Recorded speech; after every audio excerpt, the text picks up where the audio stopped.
Welcome to the Beer Can Cold Podcast with your hosts Will Merritt and JG Van Graan, a podcast where the suction line is always beer can cold. Take it away, boys.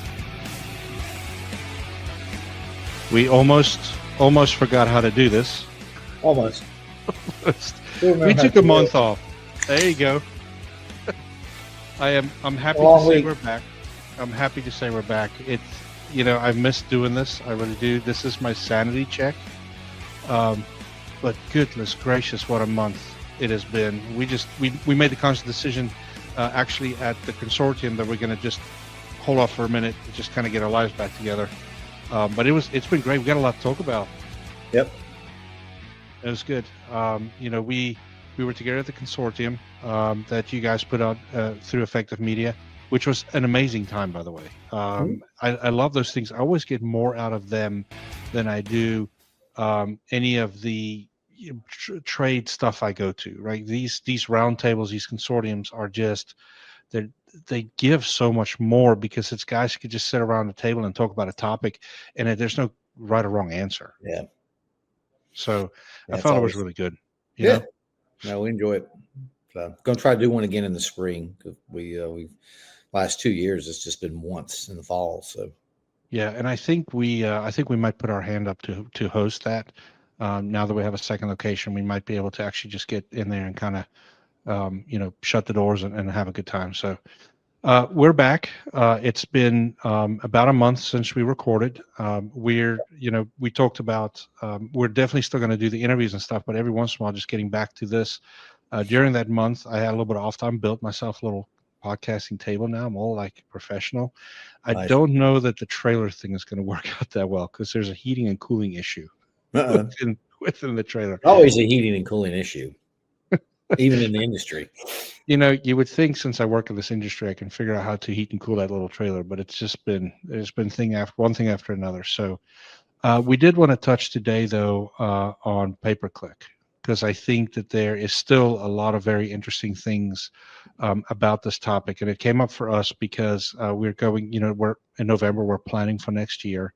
So that's budget time. We're looking at budgets. We're looking at, what are we going to spend on pay-per-click and all this other stuff. And even at the consortium, pay-per-click came up. So interesting to get your take on it. Well, this is something that you live and breathe.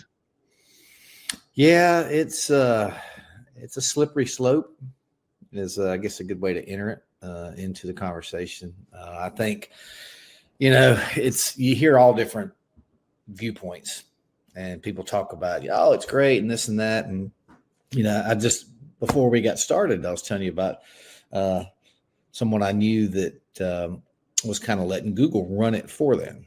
Mm-hmm. And I can get into like Performance Max, which has been around for a couple of years, which is designed to almost let the average person, the layman or whatever, do Google paid ads. And so they spent quite a bit of money in a couple of months' time. And it can happen quickly too. It can happen. I mean, I remember way back when I first got in with Dave, like 11 plus years ago now, and I was trying to, run some Google ads for us. Yeah, you can set it up and you get a bunch of clicks for that. Nothing ever comes from it. So it's really, it's a lot of, it's almost like the Wizard and Wizard of Oz stuff going on behind the scenes that the average person doesn't see, the average customer or contractor doesn't see. It's a ton of work involved in it to make it function properly, where you're not wasting, you're getting clicks, but they're not bullcrap clicks. They're quality. And even then, it's sometimes, people are going to click on it and, if they don't see exactly what they want, they're gone.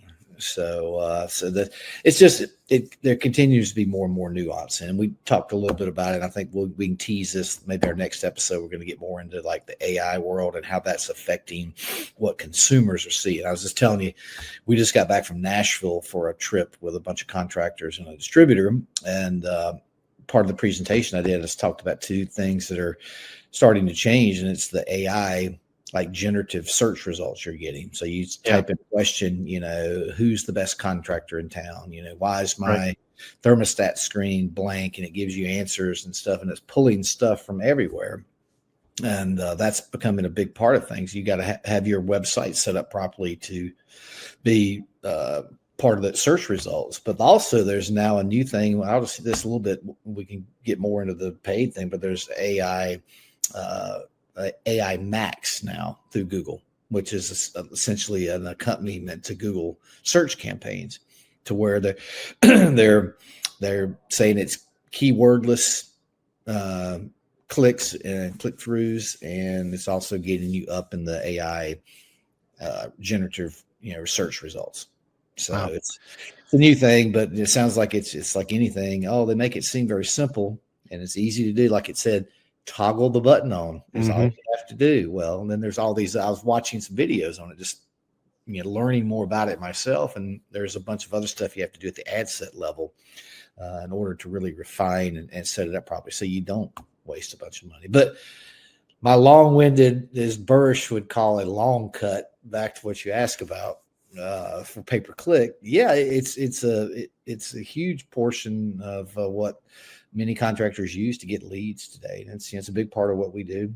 Everybody wants the organic results, which is not free. You have to pay people, and you have to put hours into getting your website to rank properly.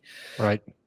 But if anyone looks at it now, it's a crazy landscape when you search, like, I've broken furnace, heating repair, I need a AC company, ASAP type of thing. It's what you see. Yeah.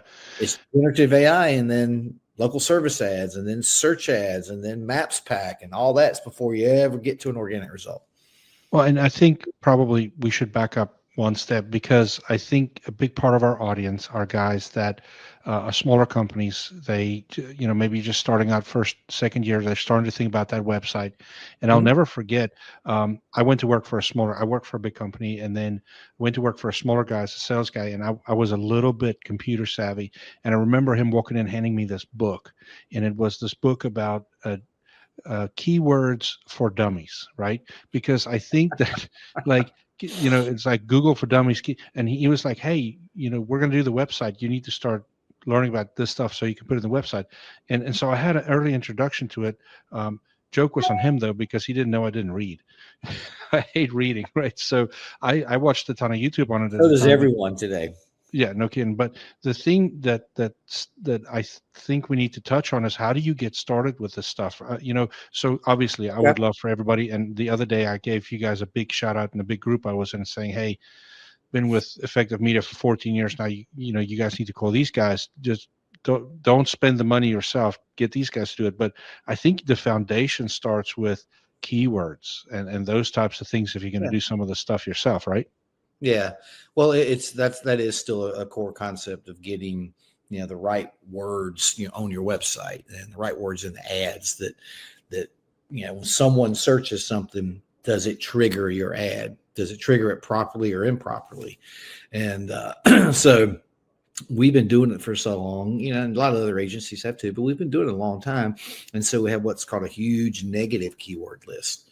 So you don't want to trigger your search ad or whatever ad when someone else types in XYZ heating and cooling, because heating and cooling are key search terms, your key keywords, obviously for our business. So you have to go in and go like, all right, well, who are all the local competitors, and put them as a negative keyword, say against your company in the triangle area. You got to put all the other competitors' names and say, I don't want to trigger my ad. Some people and some companies do that. And what we've learned over the years, that tends to turn out to be a wasted click. They say, oh, no, we want that phone call. We're going to save that. We're going to, pull that customer over. We're going to entice them to go with us. Usually 9 times out of 10, if they've searched that company's name, they want to talk to those people. They want to talk to those people. And, when I dive in from time to time, JG, and listen to calls, I don't do it like I used to, but I do like from time to time to, go, hey, I'm going to listen to a few calls today. And you'll hear that. And the people are like, oh, no, this is, ABC Heating and Cooling. You were looking for XYZ. And they're okay, click. So they just, spent no telling on that click. So we typically try to stay away from that type of stuff. But keywords is still kind of a foundational piece for both, SEO, search engine optimization, for, organic rankings, but as well as for the proper, paid campaigns. And there's, a gazillion. It seems like a gazillion different platforms now to be on. Yeah. And then pay-per-click can be really scary for some guys. So a good friend of mine has a company in Florida, and we were in a leadership group together yesterday. He said, "You guys won't believe me, but keyword searches down here, or pay-per-click here is $300 for some words." And I was like, yeah, I know, but I do think there's a strategy behind how you use your pay-per-click. When you use it, what words you search for certain times of the year. Yeah, I understand that my AC is not working, or broken AC, or no heat, or no AC at a certain time of year in the middle of summer is probably a pretty high paid thing. And then it's like there's probably also a strategy behind, I'm not going to pay as much on pay-per-click in the middle of summer as I would leading up to summer, right? So what's the strategy behind the pay-per-click piece? Well, it can go many ways. It can be, like you said, often in the shoulder season, it can be more expensive because it's what's called an auction. So if your competitors are ramping their budget up and they'll pay more, then everybody else's price goes up. So, and there's other ways of, well, if you're on which most companies are, there's very few that really have these huge, some companies that they're spending six figures a month on pay-per-click and multiple platforms of it. But, you can run your ads at certain times. Well, I'm going to run my ads from 4:30 to 8 p.m. at night. And that's it during the week. That's a way to just save some money versus running them. We typically we turn ads off at night, typically like after 10 or 11 p.m., Yeah. But it just depends. It depends on every market. I mean, I see it, like just, I'm in Charlotte and you're in the, the Raleigh Triangle market, two highly, highly competitive markets, and they're expensive. We have California customers, same thing. I think sometimes I see it, we're more expensive than they are. And then I've got, a contractor we just went up to see up in the Quad Cities a few weeks ago. They're like in this sweet spot, man. The local service ads are, we're hitting, in Charlotte, Raleigh, $90-$100 for a local service ad. Phone call, $27 up there. Wow. Crazy. I mean, they don't even know how good they got it. They really don't.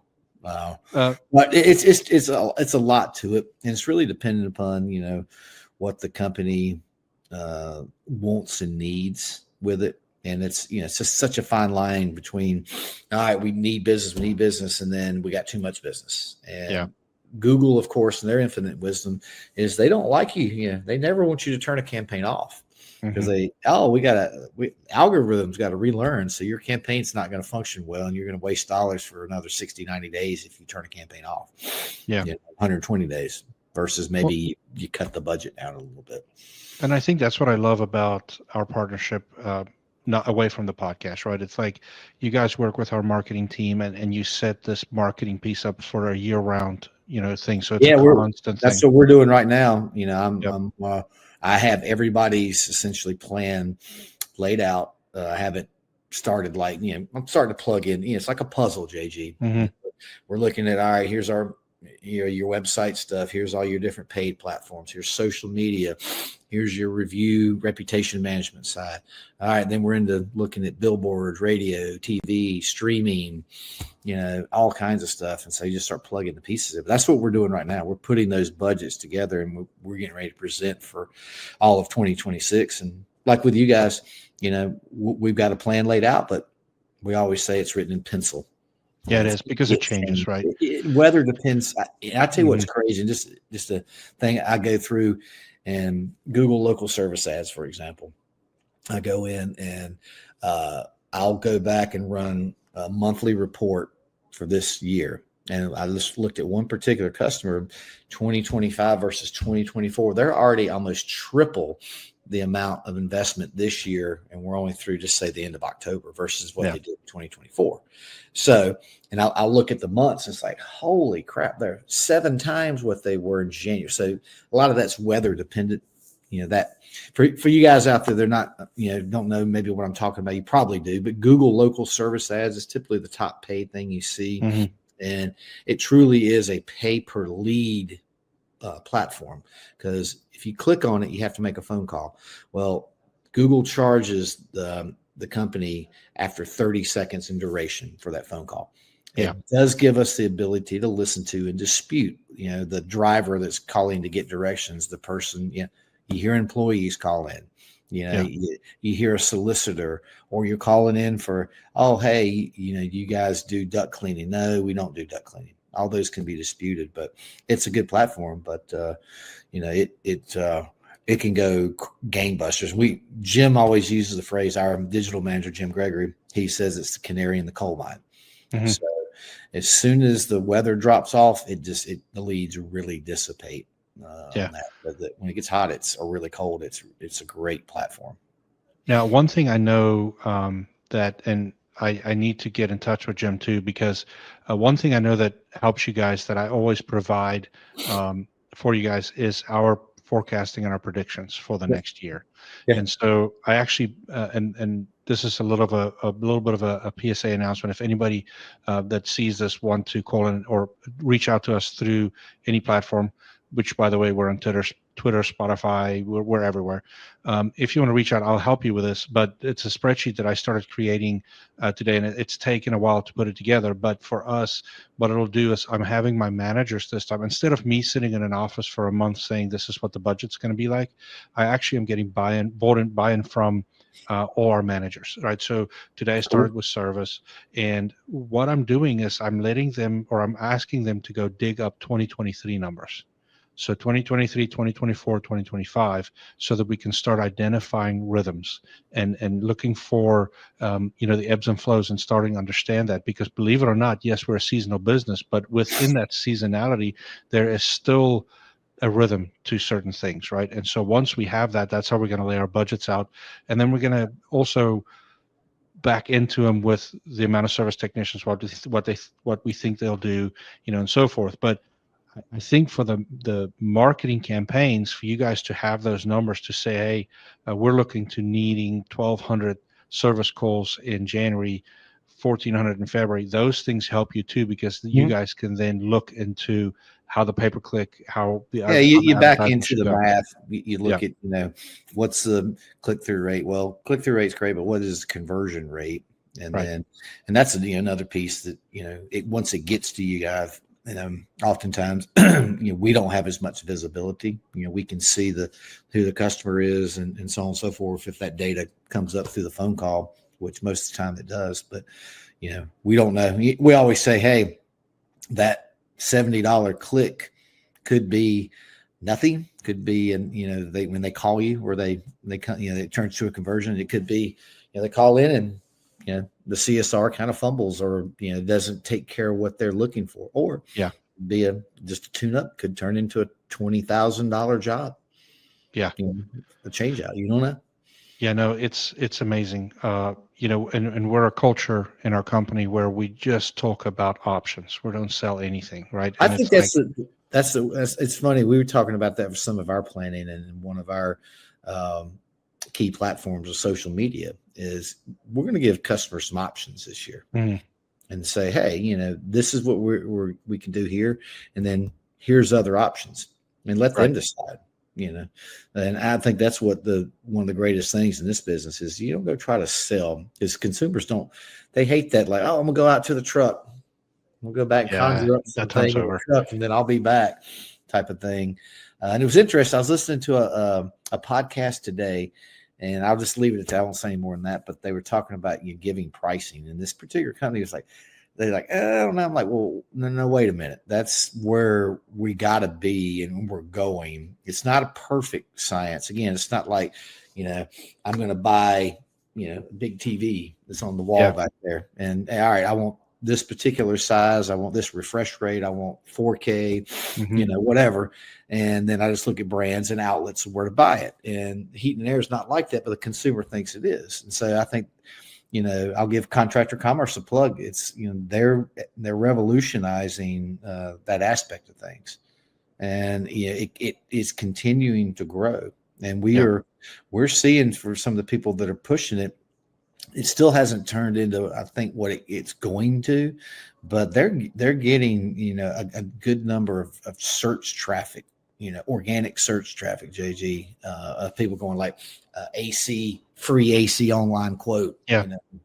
HVAC estimate, because that's what they want. Because it's like, boy, you're coming out to the house. That's a scary thing. Even though they may have a need, if they can, do some window shopping, so to speak, online, they want to do that.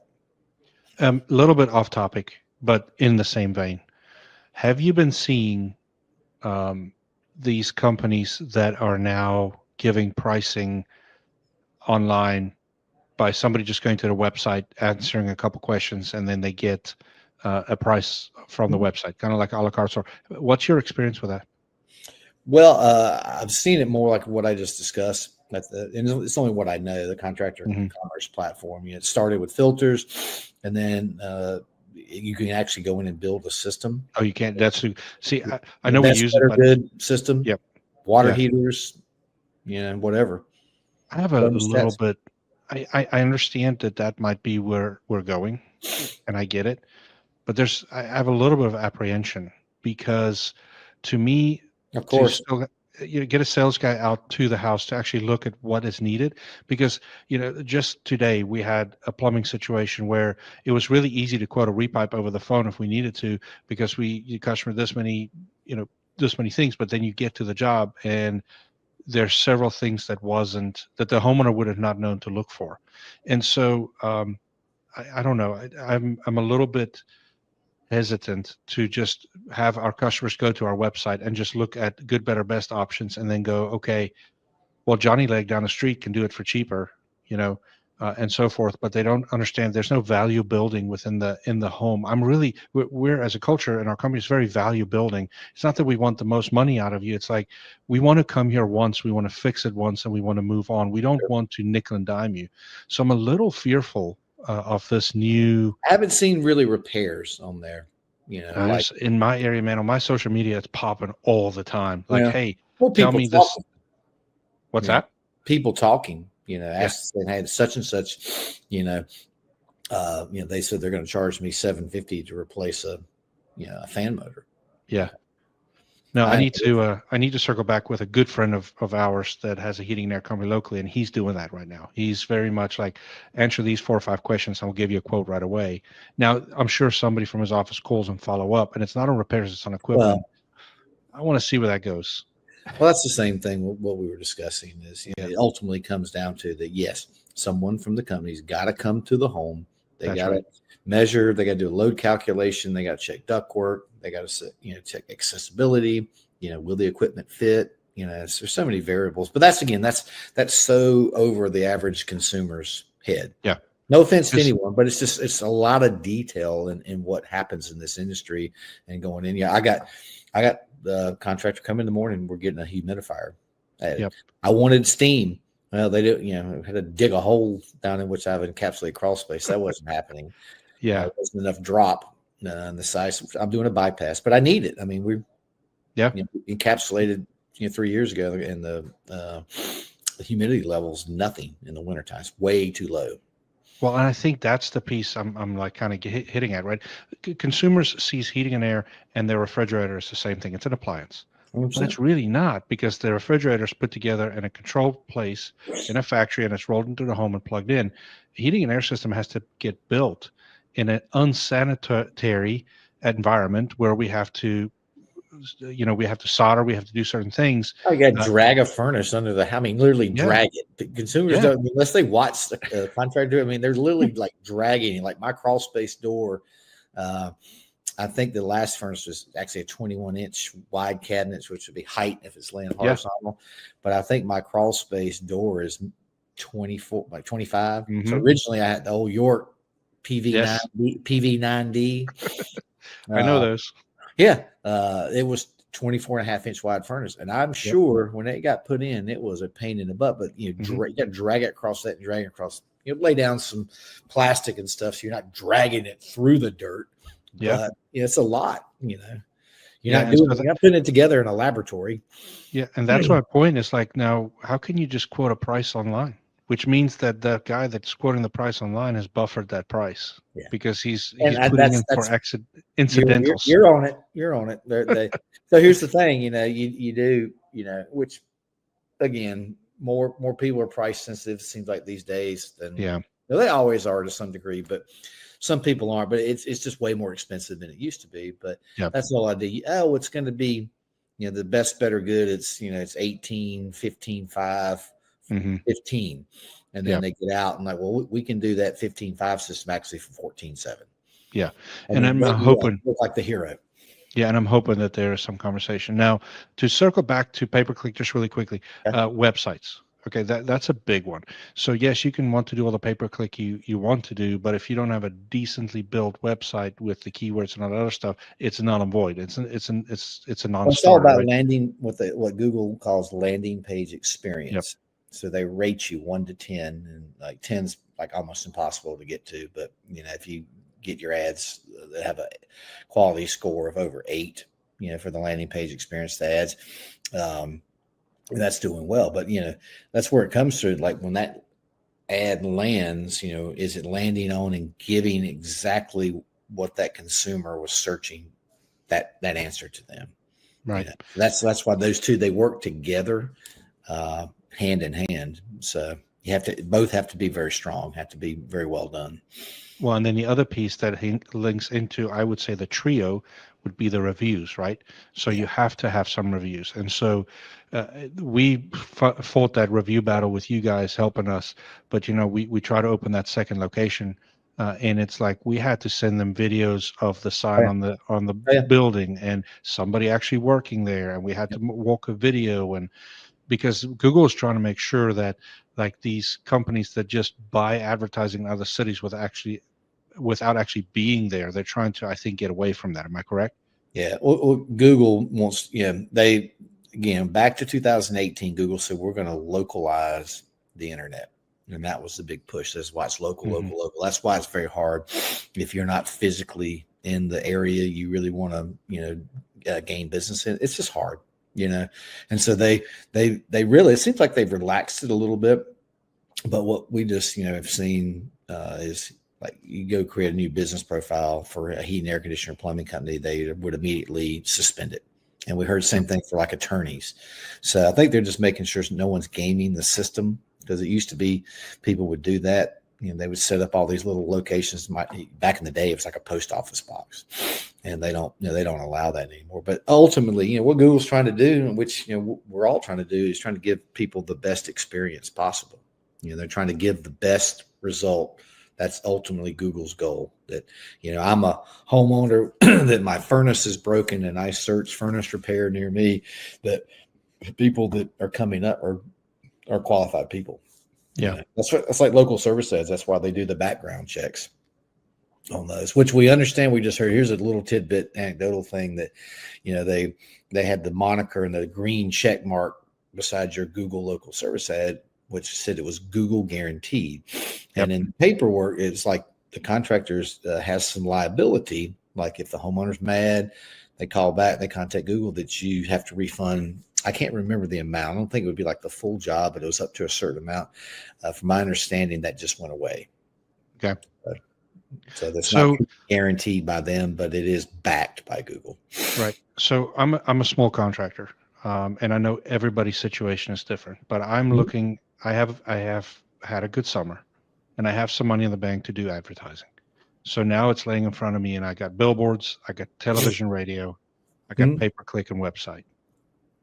For me to grow my business the quickest way, where do I go between those three?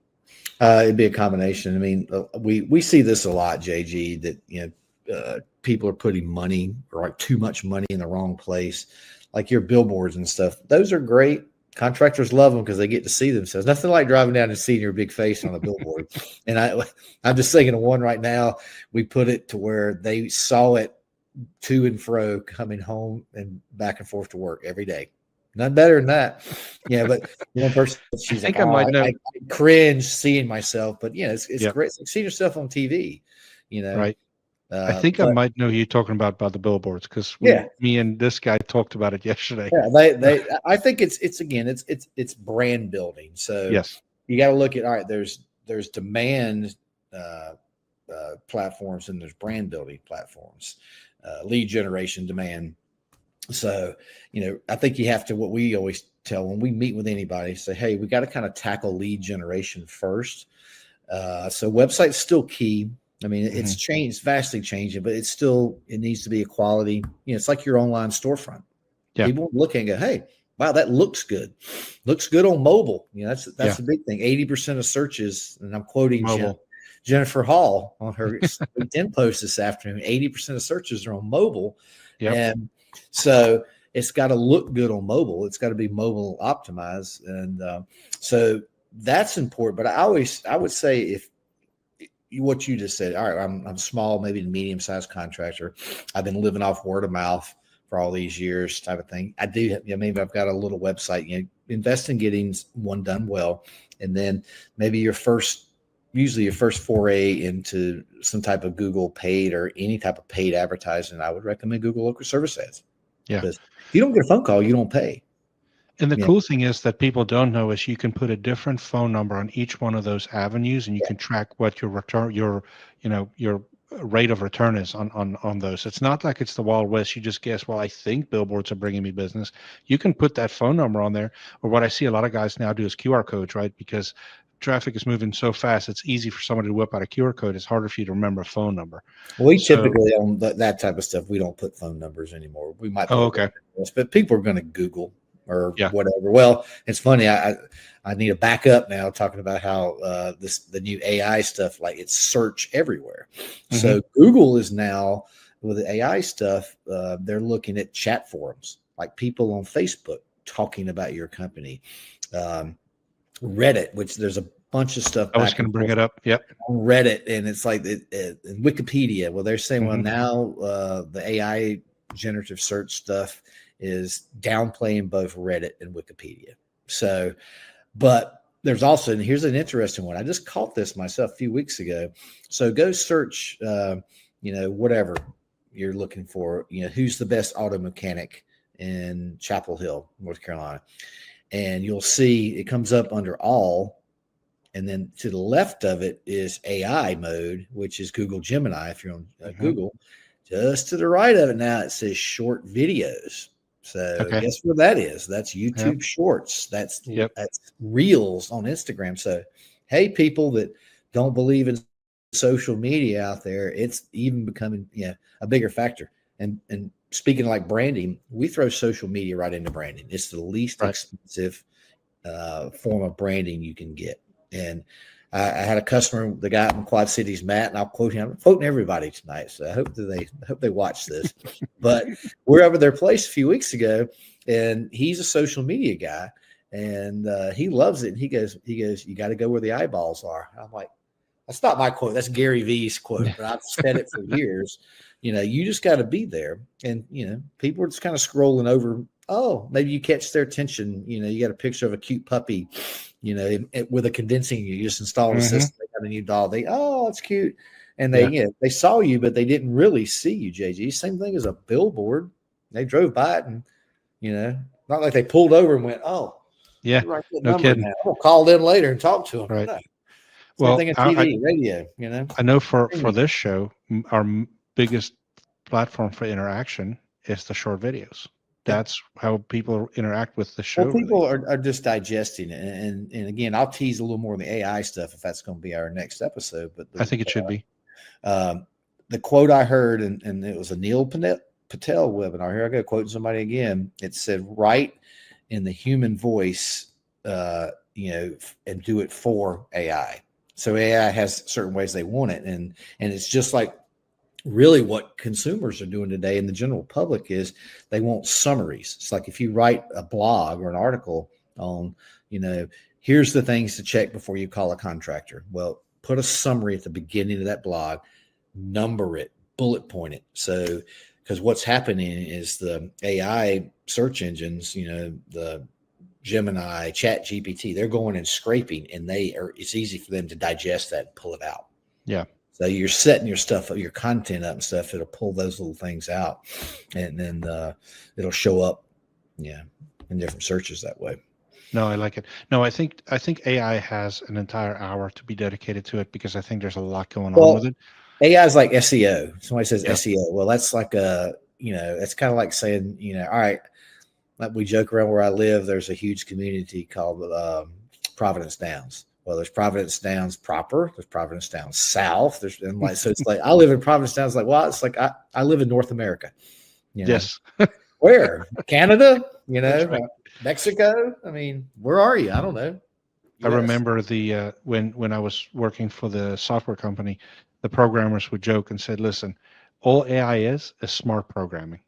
It's really, well, or a lot of what people call AI is smart programming. There's obviously artificial intelligence, but then there's just some smart programming. Well, it's again, you got to figure out, it's like anything. You figure out the method to the madness. Mm-hmm. The way SEO was done 5 years ago is drastically different the way it's done today. 5 years from now, it's going to be totally different again. That's right. And, people. I had a customer up in Nashville last weekend. He's sold the business to his son, Travis. Okay. His dad, Frank, and Jackie were there. He goes, I saw when I first got there, and then ended up like having breakfast with him the next morning, and we happened to hang out. And he's like, "Is AI going to take your job?" And I was like, "I hope not." But I was like, "No." I said, "It's going to continue. It's evolving. Everybody's using it to some degree. Yeah. You use it. I've used it more lately than I ever have. For certain things, just to see kind of what it's doing, and you can kind of start to train AI to do, feed information to it. A lot of that's going on right now too. Well, we implemented AI texting. And so that went live yesterday. We've been playing with it for about 2 weeks. You doing it's that impressive. Podium. I hung out with the Podium people. They were right across from us, and her presentation was pretty cool. You call it 10:30 at night, and Larry answers, and it's like somebody goes, "Does it have to be Larry?" Or like, "No, Jerry." No, you can put it. You can put it. I was a big advocate of calling him Bob and giving him a British accent, but apparently I was voted down. No, so and it's a little. We have, as a company, made a decision that we will never go fully AI, and never is a long time, but we want human interaction with most of our customers. They're pushing back on it right now, and like we're hearing it from different people, like when because it sounds pretty real in a lot of cases, right. And then the consumer listening to, again, back to call tracking, listen to the phone call, you hear, then they find out, and then they get mad. Yeah. So what we're going to do, the voice AI is 2 weeks out, and we honestly are going to do it for a backup. We're going to do it when we have so many people, all our CSRs on the phone helping our customers because our call volume is high. I know you're doing that. It's perfect. Yeah. And so we want the AI to answer and say, "Listen, I am AI. My name is Jerry. I'm AI. I can help you book a call. If you would like to wait, then we will let you wait." But at least it gives us another barrier of customer interaction and customer service, so that the person can say, "Hey, no, I don't want to do the AI. I want to talk to somebody." Or, "Hey," and let me tell you, I'm just going to say, it is scary how good it is with booking calls, because I gave it, I've cussed at it, I've been the difficult customer, I've been all these things, and it has handled everything I've been able to throw at it. So I have confidence that it can help the overflow, but we will never go full AI, which means that I have to have to keep building out my dispatch department, right, and my CSR department, and it's going to mean more people. But this helps me to maybe say, okay, let's turn it on after hours. And give our CSRs their lives back, so that nobody has to be on call, right? Or maybe you turn it on from like 10 p.m. to 6 a.m. and capture everybody that has things going on in the middle of the night. So there's different things, because if it's an actual emergency, the AI will ding 4 or 5 different phones on our side. So there's different things it can do. But I think that's a whole episode that we can, talk about those AI experiences, both in the marketing and the contractor, because it'll give me a little bit of time to see what this does for us, Yeah. No, back to our pay-per-click thing, if I'm a contractor and I'm growing, say I've hit the 1.5 million mark. Website still is the key piece. Your Google business profile, you need to have it set up properly. Your categories, pictures added to it, content added to it regularly, making sure everything matches between that and your website. But then I tell anybody, we talk to a lot of people, and we say, they just want advice sometimes. I'm like, I'm glad to give advice and say, hey, I'd do those things, and I would get Google local service ads set up, and I would do this. I would do as much community involvement as I could. I know these aren't pay-per-click things we're talking, but it's a huge thing. Just Yes. have your company banner hanging at the ball field, in the gym, do some things like that, some sponsorship type stuff, and people like that. And then the other thing is try to be active on social media. But the start of pay-per-click right now, is Google local service ads, and then as budget allows, if you can get on all their main platforms, they do function well together. So imagine that you spend more dollars and they work better. You can be on local service ads, search ads, on the Performance Max platform, which is a combination of a little bit of everything, and then even display ads, which is your banner ads, things that on partnering websites, apps, games. One of the guys at the retreat we were just at, I was on the weather app, and I'm trying to look at the weather before we left. I'm looking at is it shorts during the day? Can I wear shorts? One jacket, and I clicked to go to the daily forecast, and boom, here comes the whole page ad for this contractor. Yes. Yeah. No, and so I think that's a display ad on their network. It might be running on, may not run through Google, might run through what they call a DSP, demand side platform. But it was a contractor ad, and he turned out to be there. Well, and so that's the thing. Your thing about community involvement. Let's give another shout out. Guys at Mountain Valley, right? Fill in those guys. Like the stuff that they do for community involvement, we should have them on the podcast, because that's I love that. I loved it because the owner, Glenn, is a pastor. Yes. I think he's great. Maybe we just drink cheerwine that night. Yeah, but the thing is their community involvement is so big, and that's their local. That's their root. We call it grassroots pay-per-click. Right? Yeah. Because they're so involved in the community, and I definitely think that's a podcast we should do with those guys. Because there's so much to learn from them. I'll tell you, we'll plug another one. It's the night of plugging and quoting people.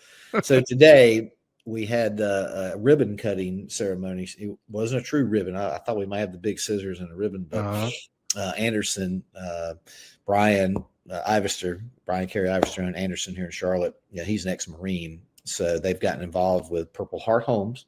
Oh, yeah. I brought your name up. I was with John Galena, who was on the podcast. Well, he said, we got joking. He had a new marketing person. And I said, I met John one day, and I talked him into being on our podcast in like 6 hours. Yep. And he goes, and the ratings tanked right after that. But he's a great guy. But we were there today, and I was at her house, Yolanda, back a few months ago, and the systems were installed. Great lady, wants to talk, great stories, but we did the official thing. So we had Anderson there, Purple Heart Homes. We had the 80 Pi sorority from UNC Charlotte there doing. There you go. That is their fundraiser. We had WCCB there not broadcast, but filmed it. So it's going to be on one of the News Rising things in the morning. But that's just great stuff. And, Anderson, they don't like to push that stuff, but they like to do it.